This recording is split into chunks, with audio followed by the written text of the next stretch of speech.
जय श्री राधे। सत्य सनातन धर्मावलंबी सबको छठ व्रत की हार्दिक हार्दिक शुभकामनाएं। सूर्य षष्ठी व्रत पर व्रतियों का वंदन, अभिनंदन और जय श्री छठी मैया, जय ठाकुर जी, जय आदित्य भुवन भास्कर, आदित्य श्री सूर्य महाराज सबकी मनोकामना मनोरथ सिद्ध करें। व्रतियों के व्रत को नियम पूर्वक संपूर्ण कराएं और उनके मनोरथ को सिद्ध करें। हमारे सनातनियों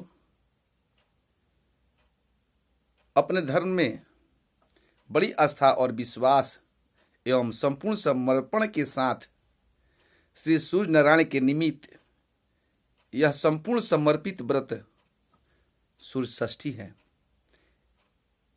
मुख्य रूप से चैत्र शुक्ल षष्ठी और कार्तिक शुक्ल षष्ठी के दिन इस व्रत का विधि विधान, संपूर्ण विधि विधान होता है। इन दोनों में से भी कार्तिक शुक्ल षष्ठी का व्रत सर्वदा संपूर्ण रूप से प्रचलित आस्था विश्वास के साथ मनाया जाता है। अपने हैसियत के अनुसार, अपने शक्ति सामर्थ्य के अनुसार सारे सनातनी, सारे धर्मावलंबी, सनातन धर्मावलंबी इस व्रत को आस्था और विश्वास के साथ मनाते हैं। जिसके पास धन वैभव नहीं होता वो भी किसी न किसी से उधार लेकर के, भिक्षाटन करके भी इस व्रत को करते हैं और अपने मनोरथ की सिद्धि के लिए श्री भुवन भास्कर, आदित्य, सूर्य नारायण और छठी मैया से आशीर्वाद लेते हैं। यह 4 दिनों का व्रत होता है जो शुक्ल कार्तिक शुक्ल चतुर्थी से शुरू होता है। कार्तिक शुक्ल चतुर्थी को नहा खा, पंचमी को डाला छठ जिसको खरना बोलते हैं हम लोग, षष्ठी के दिन संध्या काल में, प्रत्युषा काल में श्री सूर्य नारायण को अर्घदान और पुनः प्रातः काल सप्तमी के दिन सूर्य को प्रातःकालीन उषाकालीन अर्घ दे करके यह व्रत को संपूर्ण किया जाता है। सब लोग जानते हैं कि इस व्रत में सूर्य की उपासना होती है, अर्घ दिया जाता है, लेकिन यह व्रत छठी मैया का व्रत, छठी माता का व्रत के नाम से प्रसिद्ध है। यह प्रश्न सारे लोगों के मन मस्तिष्क में हमेशा घूमता रहता है कि आखिर क्यों कहते हैं। हर कोई इसका उत्तर चाहता है।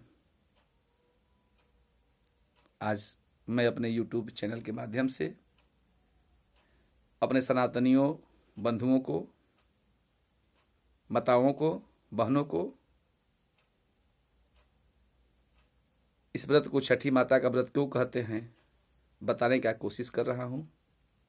जय श्री राधे, जय श्री ठाकुर जी, जय छठी मैया, जय आदित्य भगवान। सनातनियों, कार्तिक शुक्ल षष्ठी के दिन यह व्रत छठी मैया का व्रत कहा जाता है। देवी भागवत पुराण में इसके संबंध में एक कहानी आई हुई है कि सतयुग में एक राजा प्रियव्रत हुए जिनकी पत्नी का नाम मालिनी था। दोनों बड़े ही सुंदर स्वभाव के, साधु स्वभाव के, संत विचार के, प्रजा पालन करने वाले, धर्माचरण करने वाले राजा रानी थे। किसी में किसी भी प्रकार की कोई कमी नहीं थी। सभी दोनों राजा रानी अपने अपने प्रजा का बड़ी ही ख्याल करते थे और धर्माचरण करते थे, व्रत त्यौहार करते थे। फिर भी कोई उनको संतान प्राप्त नहीं हुई थी। उम्र ढलते ढलते अब उस पड़ाव पर पहुंच चुकी थी कि अब संतान होने की कोई संभावना नहीं हो। दोनों ने निराश होकर के कश्यप ऋषि के आश्रम में पहुंचते हैं और कश्यप ऋषि से निवेदन करते हैं, प्रार्थना करते हैं। आंखों से अश्रु की धारा बह रही है कि महाराज, मुझे संतान नहीं है, क्या मैं निसंतान ही रहूंगा? क्या इस सृष्टि को मेरे बाद कोई राजा प्राप्त नहीं होगा? क्या इस राज का कोई उत्तराधिकारी नहीं होगा? कश्यप ऋषि बोले कि राजन, ऐसी बात नहीं है। श्री सूर्य नारायण सबकी मनोरथ पूरी करते हैं, उनके ही तो द्वारा ये सारी सृष्टि चल रही है। ऊर्जा का संचार हर प्राणी में, हर जीव में, हर कण में उनकी ही ऊर्जा संचालित हो रही है। अतः तुम सूर्य नारायण की उपासना करो, तुम्हें निसंदेह ही संतान की प्राप्ति होगी। और पुत्र कामना के लिए ऋषि कश्यप ने अनुष्ठान कराई, सूर्यनारायण की उपासना कराई, जिसके फलस्वरूप कार्तिक शुक्ल षष्ठी को राजा प्रियव्रत और मालिनी को एक संतान प्राप्त हुआ, एक पुत्र प्राप्त हुआ। लेकिन वह पुत्र जो था मरा हुआ था, मरा हुआ पुत्र प्राप्त हुआ।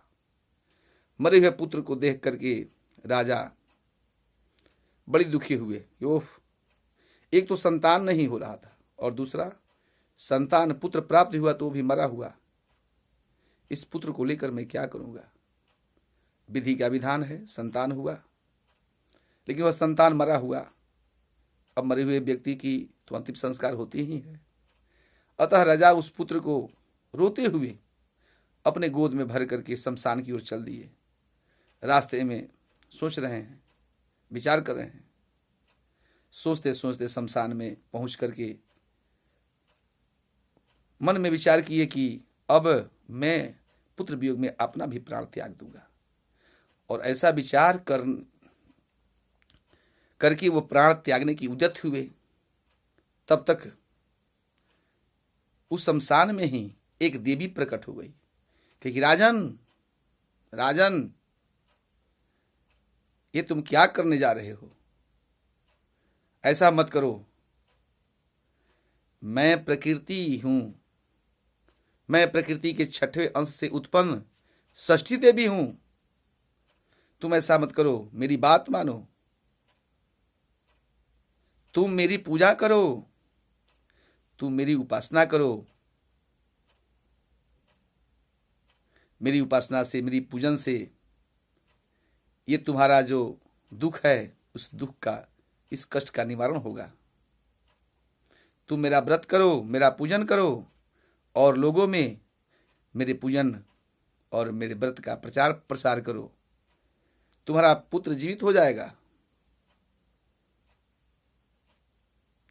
मैं प्रकृति के छठे अंश से उत्पन्न हूं, ब्रह्मा की मानस पुत्री हूं। मेरा नाम देवसेना है। लेकिन प्रकृति के छठे अंश से उत्पन्न होने के कारण मुझे षष्ठी कहा जाता है, षष्ठी देवी कहा जाता है। परमात्मा ने मुझे इसलिए उत्पन्न किया कि मैं बच्चों की रक्षा करूं, बच्चों को दीर्घायु प्रदान करूं। इस सृष्टि की रक्षा करने के लिए, चलाने के लिए, बच्चों की रक्षा करने के लिए, उनको दीर्घायु करने के लिए मैं अवतरित हुई हूं। राजा ने उनकी बात मान करके अनुष्ठान का संकल्प लेकर के अनुष्ठान पूजन करने के लिए उद्यत हुए, व्रत करने के लिए उद्यत हुए। माता षष्ठी माता ने, छठी मैया ने व्रत की सारी विधि विधान बता दी। राजा